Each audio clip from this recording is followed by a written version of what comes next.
आणि आता मुंबई पुण्यातल्या टॉप 9 बातम्या। 26 मे पासून गेटवे ऑफ इंडिया ते मांडवा जलवाहतूक 3 महिन्यांसाठी बंद। पावसाळ्यामध्ये कोणतीही दुर्घटना घडू नये यासाठी खबरदारी। करी रोड, माटुंगा आणि महालक्ष्मी रेल्वे स्थानकाच्या हद्दीमधील 3 पुलांची पुनर्बांधणी होणार आहे। महानगरपालिका आणि महारेलच्या अधिकाऱ्यांची प्रस्तावाला मंजुरी।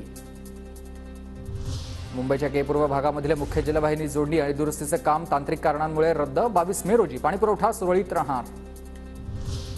मध्य रेल्वेच्या मुख्य आणि हार्बर मार्गावर देखभाल दुरुस्तीसाठी रविवारी मेगा ब्लॉक, तर पश्चिम रेल्वेवर रविवारी कोणताही ब्लॉक नसेल। पुणे सोलापूर रस्त्यावर कडवीपाटा टोलनाका परिसरातील होर्डिंग कोसळून दुर्घटना। अपघातामध्ये बँड पथकाच्या गाडीसह दुचाकीचं नुकसान, घोडा देखील गंभीर जखमी। पुणे मुंबई द्रुतगती मार्गावरील पुणे वाहिनीवर आज आणि उद्या सकाळी 10:30 ते 12 पर्यंत वाहतूक पूर्णपणे बंद राहणार। तांत्रिक तपासणी आणि दुरुस्तीच्या कामासाठी वाहतूक बंद। श्री संत सोपानकाका महाराजांचा पालखी सोहळा 3 जुलै रोजी आषाढी वारीसाठी प्रस्थान करणार। मंदिराचे मुख्य विश्वस्त आणि पालखी सोहळा प्रमुख त्रिगुण गोसावी यांची माहिती।